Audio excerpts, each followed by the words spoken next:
Saya katakan itu prosedural, juga kadang-kadang ada proses PK itu yang harus dilalui.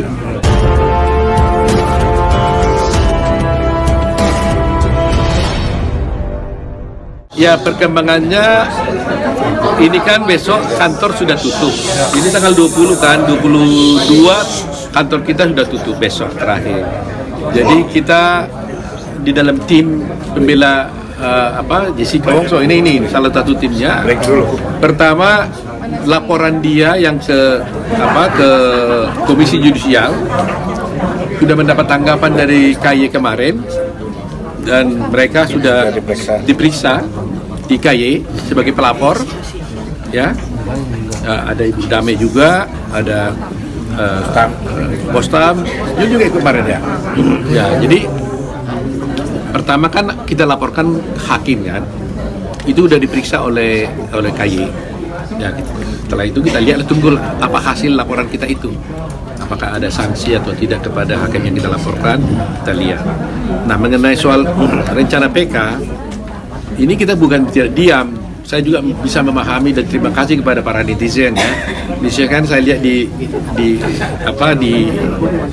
sosial media, di TikTok dan sebagainya mengatakan, Pak Otto jangan loyo, harus up terus katanya kan. Aduh, saya bangga semangat nih sama netizen itu ya. Terima kasih buat netizen. Tapi kami bukannya lengah ya. Tapi kan lawyer kan harus mempersiapkan diri dengan baik-baik kan. Nah, PK itu pasti akan kami lakukan. Kita menunggu timing saja. Nah, waktu sekarang kan juga kami masukkan juga kan gak ada gunanya juga karena pengadilan juga akan tutup. Jadi mungkin Januari atau Februari bisa kita lakukan. Tapi sementara ini semua tim bekerja keras mengumpulkan bukti-bukti. Setelah kumpul bukti-bukti yang kita bisa jadikan sebagai novum untuk bisa membebaskan Jessica, akan kita kumpulkan dan pada waktunya kita akan masukkan. Untuk keadaan Jessica sendiri di dalam seperti apa? Dia sehat. Walaupun sering nunggu kapan PK-nya gitu. Saya bilang bisa PK kan boleh aja setiap waktu kita lakukan, tapi kalau nggak ada dasar kan heboh juga kan gitu. Seberapa besar Pak peluang kebebasan? Ya, kita doakan lah. Kita nggak bisa berandai-andai, tapi kita berupayalah kalau boleh bisa dia bebas ya. Saya berharap begini, saya berharap Mahkamah Agung itu tidak memikirkan kasus ini dan melihatnya secara prosedural belaka. Saya katakan itu prosedural, juga kadang-kadang ada proses PK itu yang harus dilalui. Tetapi saya berharap Hakim Agung itu harus progresif, hukum progresif yang dianut.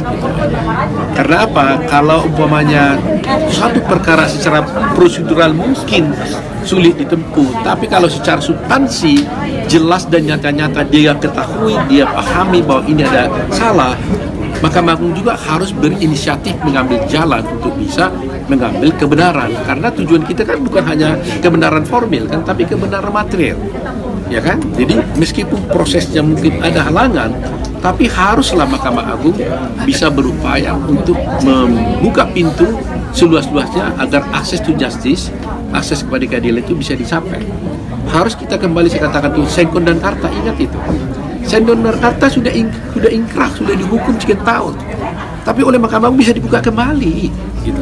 Bang, tapi sejauh ini apa yang paling sulit sih dalam mengumpulkan bukti-buktinya Jessica?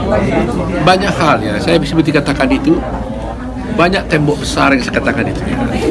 Coba aja dulu, ada juga komentar-komentar dari advokat ya, yang namakan apa itu namanya itu, ada pihak-pihak lain mengatakan bahwa ini adalah drama kita, desain kita katanya kan. Ini kan aneh, dibilang ajaib kan. Nah, jadi itulah salah satu contoh-contoh bahwa betapa besarnya tembok-tembok yang kita hadapi. Kita berbenturan dengan institusi hukum, ya, institusi penegak hukum, kejaksaan, kepolisian dan sebagainya. Nah, ini kan tidak mudah. Jadi kita tidak berupaya untuk bisa berkelahi dengan mereka kan, tapi kita berharap mereka juga harus membuka pintu seluas-luasnya untuk keadilan itu. Jangan formal gitu loh. Kalau mereka hanya berpikir menang kalah, ya negara kita akan repot. Nggak boleh dalam hal ini menang dan kalah, tapi salah atau tidak gitu. Kalau ada kesalahan yang dilakukan dalam perkara ini, ya harus diperbaiki. Itu poinnya. Sebenarnya di luar sana masih mungkin melihat persoalan ini Jadi abang sendiri mungkin masih Iya, saya mengerti bahwa kepolisian mungkin atau kejaksaan merasa kalau sampai ini Jessica dibebaskan, nama kami gimana? Kan kadang-kadang ada begitu kan, kepolisian begitu, jaksa begitu, tapi nggak boleh begitu.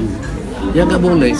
Nggak ada di sini nama baik yang jadi rusak dan sebagainya, tidak. Tapi adalah kebenaran yang hakiki. Masa kita korbankan seorang anak manusia tidak bersalah, tapi harus dihukum? Itu nggak boleh. Berkali-kali saya katakan, gimana kalau itu terjadi pada anak kita, pada saudara kita, tante kita? Itu bagaimana kalau terjadi? Terima nggak? Kan nggak bisa. Nah, kalau ini sampai terjadi berjalan begini, maka ini akan berpotensi kita ini akan kena seperti itu, saudara kita akan kena besok-besok. Jadi makanya saya berterima kasih kepada teman-teman wartawan yang terus meng-up kasus ini. Ini perjuangan kami, ini juga perjuangan Anda sekalian. Jangan sampai jadi kita, Anda, saudara-saudara kita bisa mengalami nasib yang sama. Jangan sudah kejadian baru kita teriak, jangan. Sebelum terjadi kita harus berjuang. Oke.